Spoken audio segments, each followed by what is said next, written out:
guys, welcome back to August Love Story, the channel. My name is Artieka. And my name is Tommy. And today we are reviewing Married at First Sight, Season 18, Episode 12. That episode is titled, I Just Want to Eat You Up. If you haven't already, please subscribe to our channel and turn on the notification bell. It looked like you got all of that written in your phone. I don't. It looked like you reading your phone. Well, I was reading the episode number and title, but I was just pulling up my notes. All right, so couple I wrote the least about, Karla and Juan. Juancho. I don't really know what happened. They wrote letters to their younger selves. Karla wrote a letter to her 10-year-old self. Juan wrote one to his 6-month-old self, his 6-year-old self, and his 16-year-old self. I was like, what we doing here? Man, he needed to talk to himself a few times in life.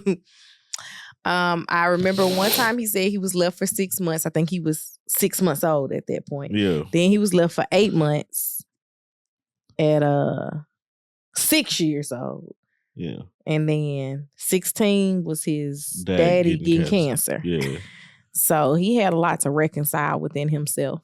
The 6-month-old part was I could see how it could be traumatizing when you hear the story. Mm-hmm. But you don't remember it. You barely remember 6-year-old. Right.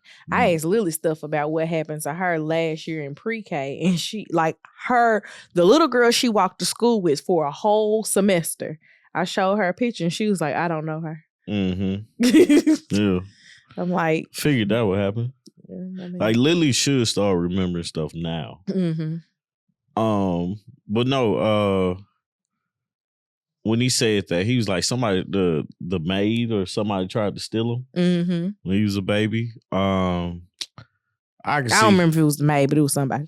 I can see when Juan had stopped, took a break, and I was like, that's how production be getting us, because all through the season, they've been showing this one scene where he be like, I can't do this, and he walks away. Mm-hmm. I'm thinking he can't do Karla because Karla is trying to leech off of him. Mm-hmm. That was something else I forgot about. But no, he couldn't read the letter he wrote because it was so, it touched his heart, made him cry a little bit. So, what was you? I wrote it in my notes, but I had forgotten. Karla introduced Juan to her parents, finally. Yeah. And and I was sitting over here they didn't want to be on TV. But remember, I was like, what else happened this episode? Because I ain't got that many notes. That's why I was I wondered, did she meet his folks? Mm-hmm.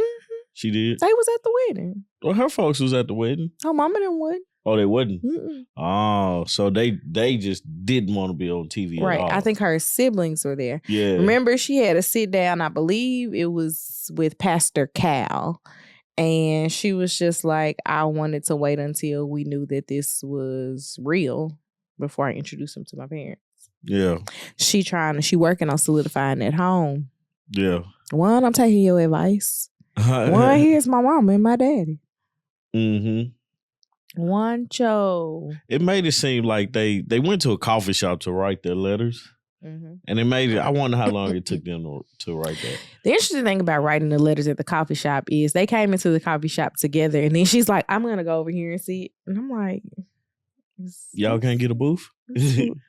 I mean, that coffee shop didn't like it had booths, but y'all can't sit near each other. I don't know.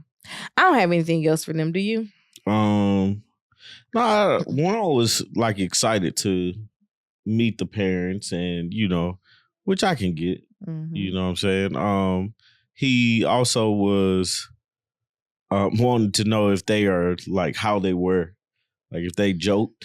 I was like, Juan, you're meeting the parents, just meet them first and then figure it out. Yeah, type of deal. Feel the room. So it was a good meeting because later on they met with her cousins, with Karla's cousins, and they talked and stuff like that. So that's pretty much it with Juan and and Carla. All right, so you tell me, do you want to go to Camille and Thomas or Madison and Allen? Camille and Thomas is cool. All right, Camille and Thomas. So, Camille took Thomas to meet her dad, her uncle, and her grandmother. And her grandmama just sounded like every black grandmama I've ever met. The baby didn't talk. And once she started talking. Grandma has a book of all of Camille's like newspaper articles and highlights and everything. She was able to show that to Thomas so she could prove, hey, I ain't just telling you that I've been about this life. Yeah, she's I'm showing you I've been about this life. And then Thomas takes her to meet his birth mother. I still got questions. Because although we met his birth mother, did he ever meet his birth father and how we know he was black? You still questioning his ethnicity? I'm not questioning. I just want clarity. I don't care much enough. No, I'm just saying, like, it's a question. Yeah, I feel you. People can say whatever they want to say about my question, but it's still a very valid question. No, we did find out why his mom gave him up for adoption.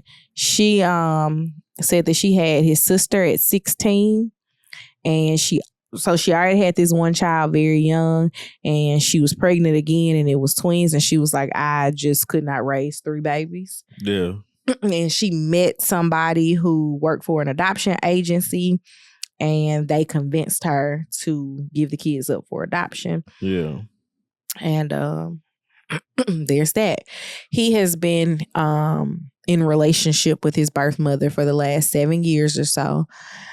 Interestingly enough, and I know this is just about Thomas, but she mentioned his sister, but there was really not much to say about his twin brother. And usually people couple stories about twins. Yeah. But I guess if they didn't grow up in your house, you definitely have a real, like, independent of each other relationship. What if the relationship is not the same for the other?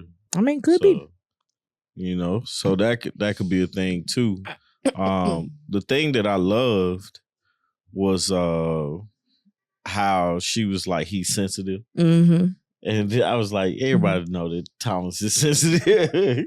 But I love the fact that they have a relationship, and he felt it important enough for her to go meet for Camille to go meet his birth mom, because that relationship is important. And he was like, yeah, you probably gonna take a shot of tequila. Then Thomas was like, 2 is enough. He's like, hey, cut it off. All right. Wrap this thing up. Yeah. We're not, no more. Yeah, that's too funny, man. But you can respect it, and I love to see it because there's opportunities that were missed growing up, and they're working to get that back. You know, it's nothing that you can do about the time that has passed, but, you know, going forward, you can really work on a relationship with a person, you know? And I love that. Personally, man, it just shows that Thomas is truly a good guy. And, you know, again, nobody is perfect, so he has his flaws.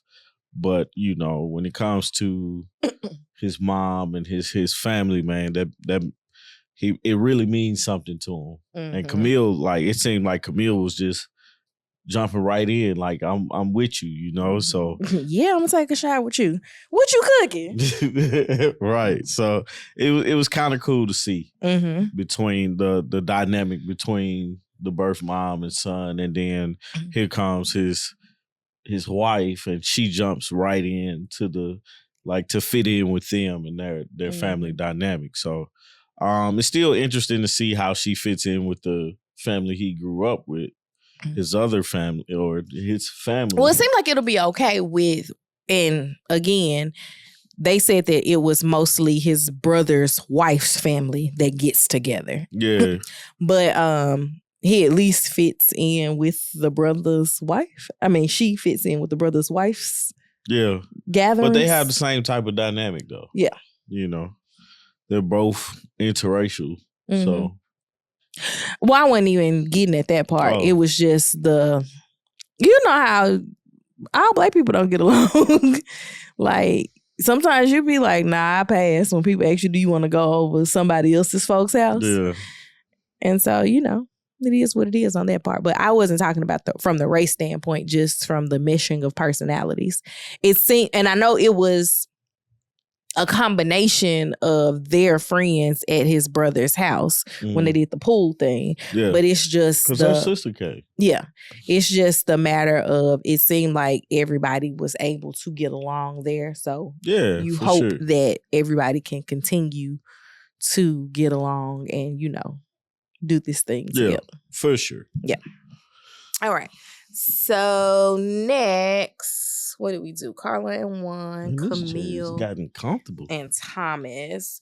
So let's go Madison and Allen. All right. My direct quote in my notes says, all Madison does is want to play sports and talk about how unattractive she is to Allen. Unattractive she is to Allen. Have we heard anything about Allen in his life? Allen did open up a little bit in this episode. When they went fishing. I'm sorry, my shoulder's itching. They opened up. And he opened up in the episode about his family dynamic, and he hadn't talked to his stepsister in 18 years, and she had to tell him, it's okay, Allen, it's not your fault. And I'm like, what the world was really going on? I don't know. His parents had a 14-year custody battle over him. I mean, I get it. This is your baby. But at some point, I would be like, I'm tired of fighting. Yeah, I would think that as the parents, seeing that this is really tormenting the child, I would have to put my differences with you aside and figure out what's best for my child, because that's all that was. 14 years is a long time to be going back and forth to court. Like, did you start at 4? Right. And go until he was 18? Because, like, what the heck?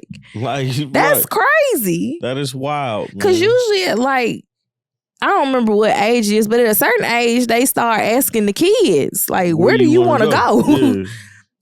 So, I know he said that his stepsister felt like she wasn't parented because mom was always, she was representing herself in court. So she was always researching and trying to figure stuff out. And I was like, it consumes your life that much? Like, that's crazy to me. Yeah. And I'm like, your mama might need a little help. Because why is this so consuming?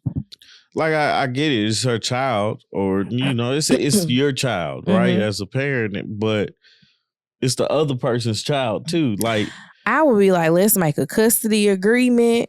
Right. Let's set a visitation. Let's do this. You know, if we gotta live in the same neighborhood so that nothing about this child's life changes, 7 days on, 7 days off, you gotta figure it out. Yeah. But like, I'm not going to court to fight with you for 14 years. Yeah, no, that's I'm not doing it. But it's the way he described his dad was a way that I don't get why that was productive, you know, or thought to be productive from his dad's standpoint, because he was like, me and my dad didn't talk. Okay. Much. As someone that has that type of relationship with their dad, yeah, it's nothing that you can do as a child to fix it. It's definitely nothing. So, my dad be like, all right now. And he get off the phone. Yeah. And he was the same way growing up, like in person too. Yeah. So like, I fully understand Allen and that aspect of it. It's like, you can't miss something you never had. Right? So he can't miss having a dad who is like interactive and close and loving and all these things because he didn't have it. Yeah. But I said all that to say, why was there a 14-year battle if your dad like didn't talk to you? Because he had the means to keep this battle up. You know what I'm saying? Like he had the means for the battle. And mama was just going to fight it without the means. And I'm trying to figure out why the judge didn't step in and say something. Because 14 years to be like on this one case. And another thing. And it's crazy because it's like now you want to like, you got to dig deeper into that. Mm-hmm. You know what I'm saying? Because you can say it was a 14-year custody battle, but he's saying that. Mm-hmm. I mean, it could very well have been 14 years, but I'm sure it wasn't 14 years of every month we in court or something or mediation or whatever. It was traumatizing, whatever it was, because, you know, eventually Allen broke down, started to cry, and, you know, Madison tried to console him the best way she could without making it seem like she was nice. Yeah, not even like, because I think she's a nice person. Mm-hmm. I just don't think she's truly attracted to him, and it's like I don't know what to say to it, because she's like, you can't say that she doesn't enjoy his company, but she's not taking. She's like, it's almost as if she's repulsed by him, but not wanting him to know that he repulses her. You know what I'm saying? And I think that's a little harsh on what I'm saying, but it's like, I don't have a better way to describe it. It's like something she don't like to eat, but she want to make sure the person that prepared the food doesn't think that she's ungrateful. Yeah. I can type see of that. deal. So that's the way I felt like, you know, when she went in to console him. But he gave her a hug, tapped on the booty. She was like, hurry up before this moment's over. And I was like... That's what she said? It might be not verbatim, but that was the sentiment. Oh, wow. Like, he was trying to figure out where to put his fishing pole without, like, losing it if something tugged on it. And she was like, okay, come on. Oh, really? Yeah. Yeah, so that's hard to do. And to see, and that's the best way I can describe how it looked to me. You know, with her. I can't think of what else they did. Oh, she's when they were playing catch. It was supposed to be softball, baseball, but they was just playing catch. Earlier in the episode, and that's when she told him that she grew up not feeling close to her mom. And that they were poor. I also wrote Cry Me a River. Okay, so I have not very complex feelings about people that grew up poor, because I feel poor is relative, right? And on top of me feeling that poor is relative, I think a lot of the times we also don't know the gravity of our family's financial state until we become adults. So that's why I said Cry Me a River. Well, I think what they're doing, the people that's like, we grew up poor, is they're just trying to put an emphasis on why they are now. Because it's like, for me, we grew up with my mom. We didn't have a lot, but we got everything we needed. Right. And I've never heard you say I grew up poor. Yeah. Like, we, you know, it's sometimes like if it wasn't for my grandmother, a lot of things probably would have been a lot harder for us. But I had my grandmama. Exactly. I had my mama, like, I can't say. And it's like, when you typically grow up around people that are the same as you, right? As far as socioeconomic status. So the kids at school probably are in a my grandmama help situation too. Yeah. So it's like, you don't feel the gravity of being poor or not upper class. Yeah. Because I don't even want to say middle class, because there's always somebody that has more than you, right? Mm-hmm. But you don't feel it. You don't see it because we do things within our means. Yeah. Right? Yeah. Like, for example, I didn't fly a lot as a kid, but we went on vacations because our vacations growing up was to see a family member. Yeah. But we went. Right. That's what I'm saying. Like, you don't realize that you don't have things because you're like, oh, we still got to go here. Mm-hmm. Oh, we still got to do this.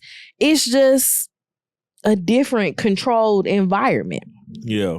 So I guess that's why I said Cry Me a River, because I just... I mean, like, they have, like, the way Madison describes her mom, it's like, it's like the love wasn't there. Now, okay, I could handle that part, right? Like, I can say that that's why you are the way that you are. The Cry Me a River was for we grew up poor. Yeah.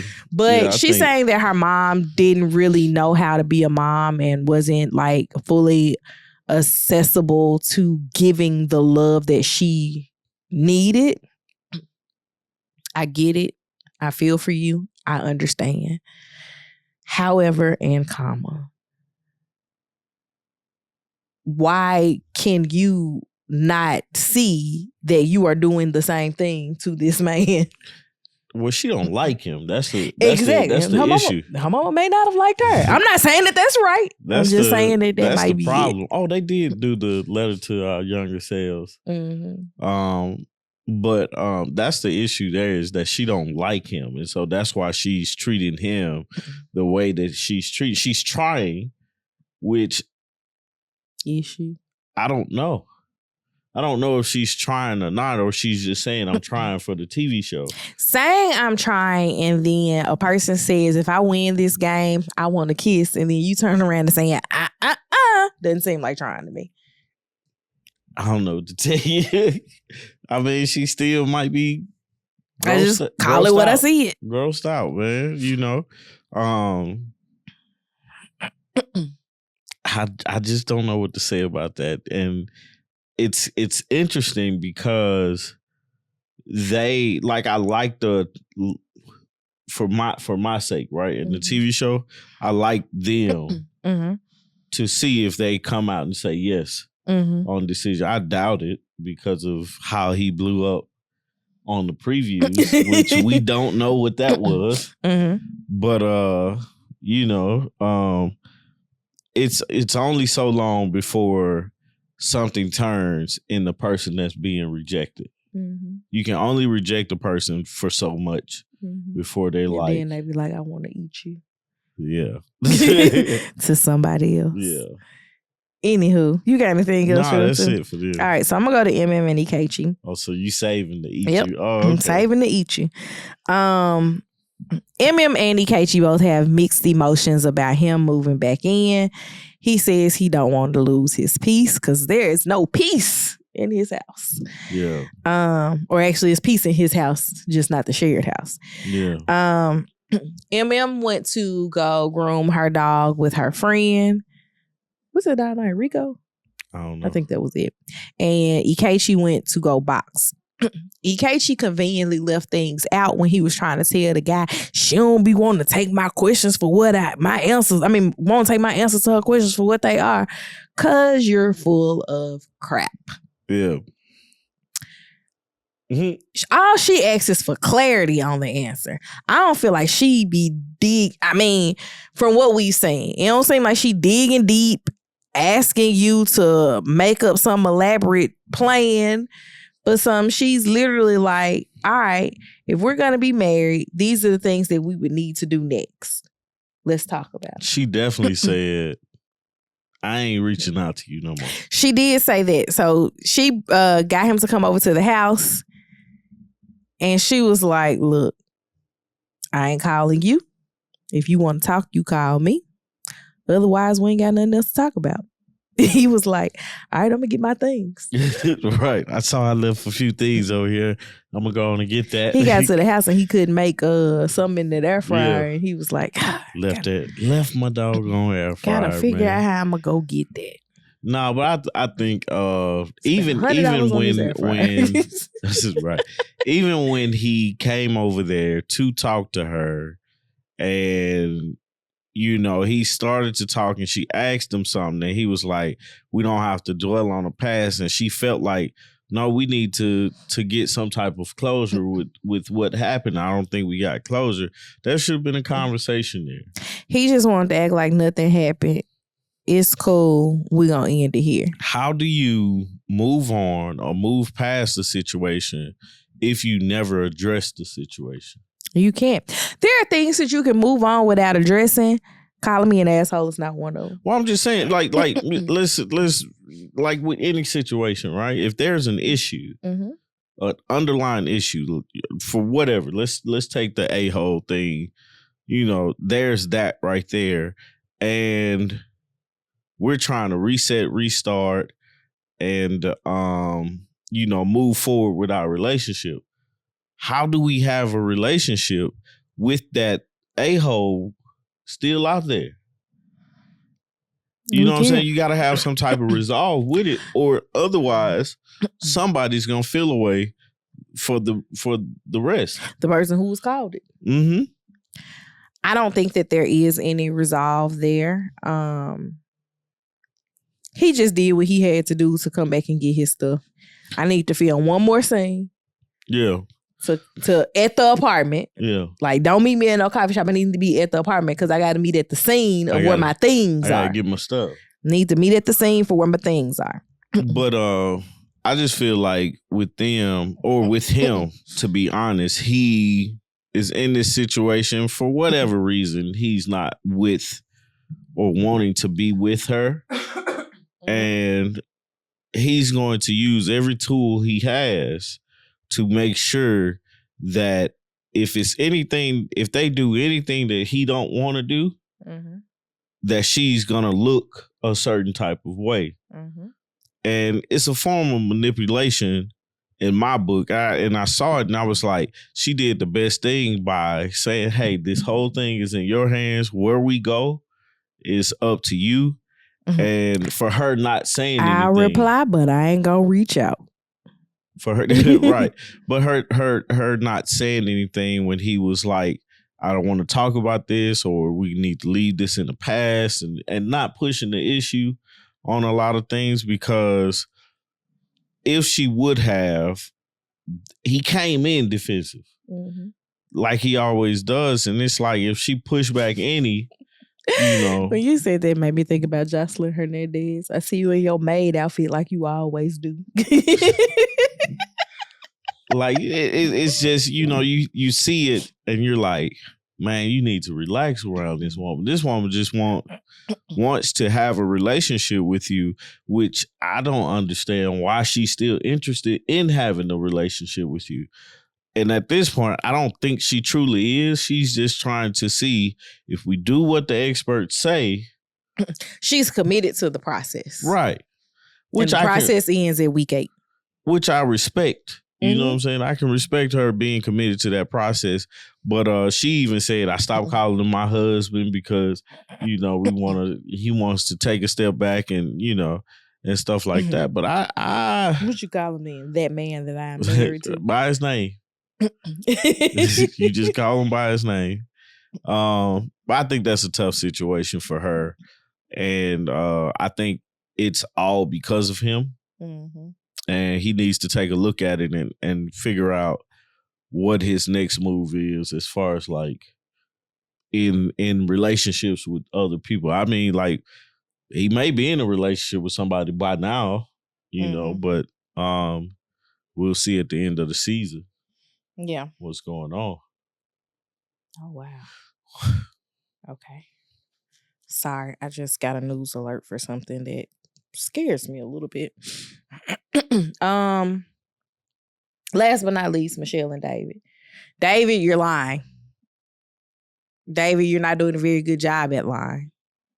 And if you're going to start lying, you need to put the lies. You need to inform the people that you lying on. That's the way it's saying it? Yeah. You need to inform the people that you lying on. So let's talk about the situation. So David apparently went out the night before they went to go see, or maybe let's say it's the night before they went to go see her parents. David sent a text message to Michelle saying, "You're so fine. I want to eat you. I can't wait to eat you," or "I want to eat you."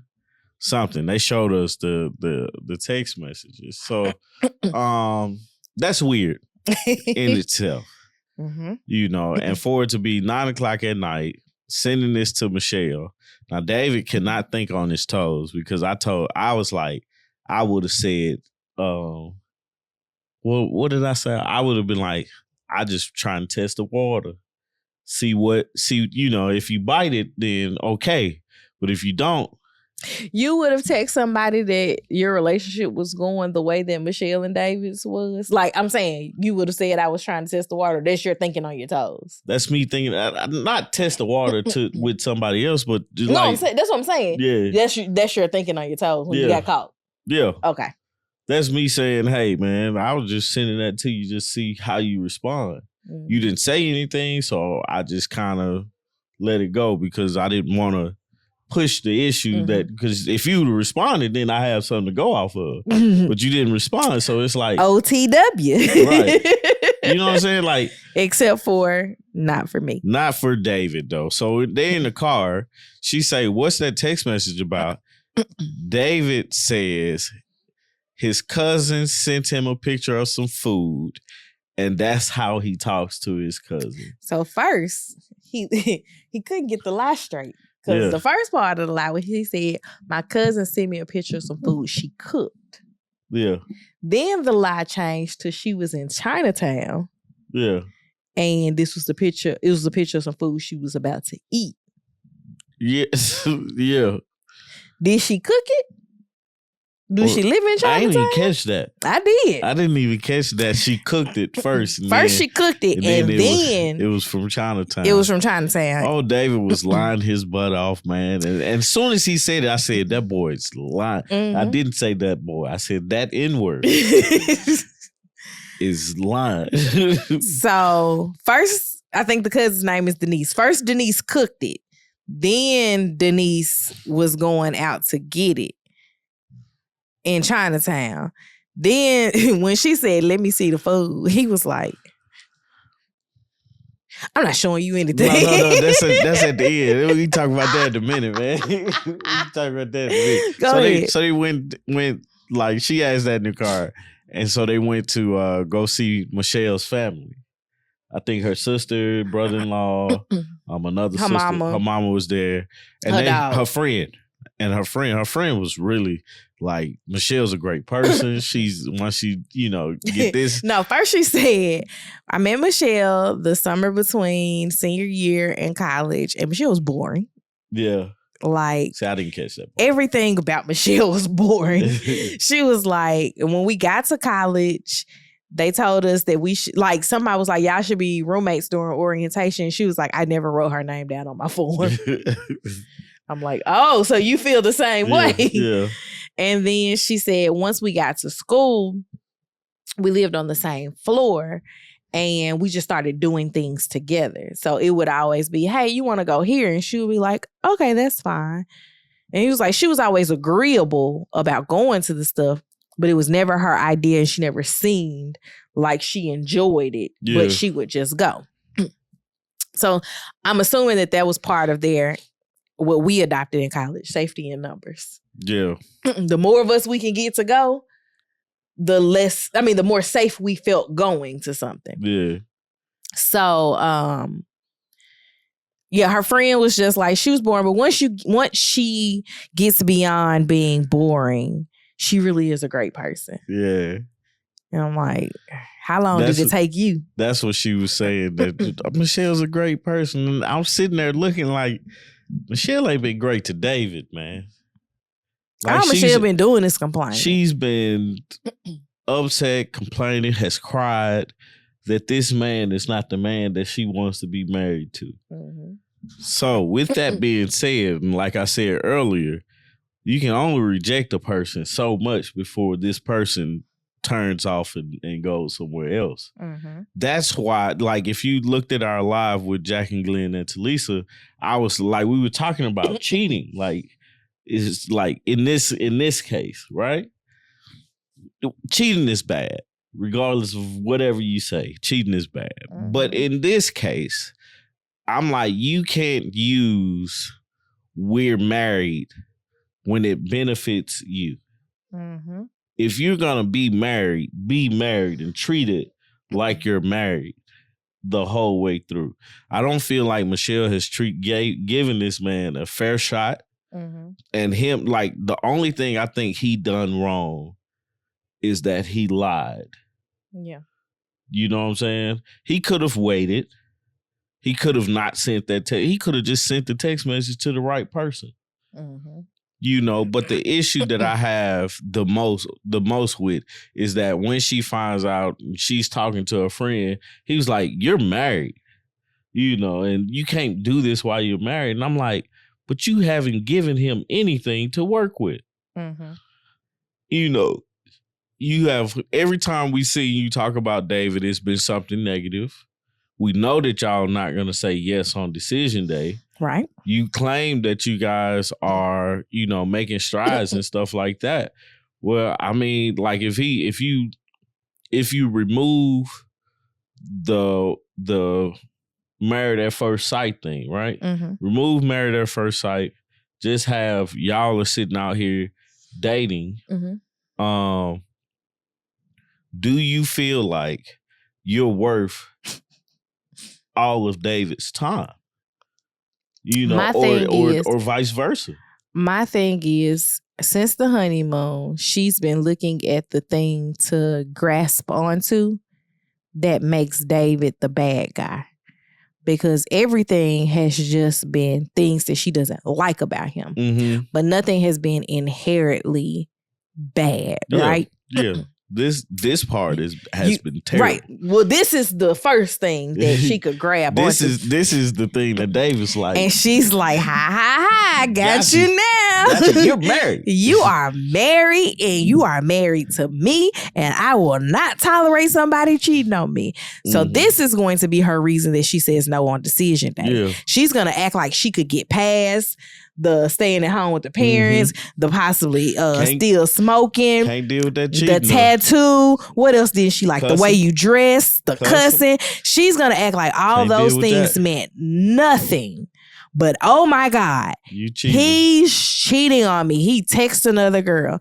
And then when she was like, so have you been texting other people since we've been married? He's like, yeah, I went out a few days with this girl I met on Tinder. We texting her sometimes. You know, my best friend, so and such and such, text her. Yeah, it was just one girl I met up with. Tried to holler, didn't work out. Like, he was going through him. Like, he was rattling them off like that. And she was like, what you expect from this man? Like, that's it. And that's the hard part about it. It's like, David don't lie, right? Yeah. There's like, because what you said was horrible, right? But the issue is not that you did this, because this is, in my eyes, this is expected behavior. Why is that? Why is it expected? Because of how she's been acting. Right. Okay. And it's not, and for me, like, I was trying to clarify that you just didn't think that man. Right. Talk on the phone with other girls. Let me clear it up. Married men don't act like that. Okay. Married men shouldn't act like that. Married men should, you know, they talk to their wives. You know. My best friend was like, y'all talk to each other? Right. But you talk to your wife or your spouse. You talk to them. But in the case of Married at First Sight, in the case of David and Michelle, she doesn't give the opportunity for talking. She does not show an interest in anything he's interested in. She's not giving him anything to go off of. a lot of times we've seen them in the same situation. It's either been quiet. They've only, like, when they talked to Dr. Pepper in an episode or two ago, they was like, yeah, we're making strides and stuff like that. We talked for 20 minutes. We talked for 20 minutes, and then she say, what did you learn? Or what did you make a stride on? And crickets. We were able to be nice to each other for 20 whole minutes. Almost half an hour. That's what I'm saying. So it's like, it's 24 hours in a day. They probably have 3 to 4 hours a day together because at best, during when they work, and then on the weekend they have the 24, right? Out of that time, you mean to tell me that you guys hadn't figured out how to talk with each other? Y'all sleep in different rooms. They're glorified roommates. They're roommates. So it's like, what did you expect he was doing? And not even like good roommates to each other. And I say that because like when I had a roommate, and I know when you had a roommate, we talked to each other. Yeah, we hung out. Yeah. All my roommates that I've ever had, I hung out with. I ain't hanging out with all my roommates, but yeah, it was everything. But I'm a person that, like, yeah, let's kick it. I tried. But but the issue that I have is all of a sudden now you're married. You care that he's married to you and stuff like that. And that's frustrating. It's like, man, you haven't given this man the opportunity to truly like figure out who he is. And then he comes up and tell you this dumb lie, which that's frustrating more than anything. And you're like, but you're married, you shouldn't do stuff like that, which you shouldn't. But like in this trial period, yeah, y'all are married, but y'all hadn't truly said that y'all wanted to be married to each other. Y'all were just accepting what the bed that you got. Yeah. You know what I'm saying? Y'all hadn't chosen each other. He's made this decision. There's no way David says yes on decision day. We know that.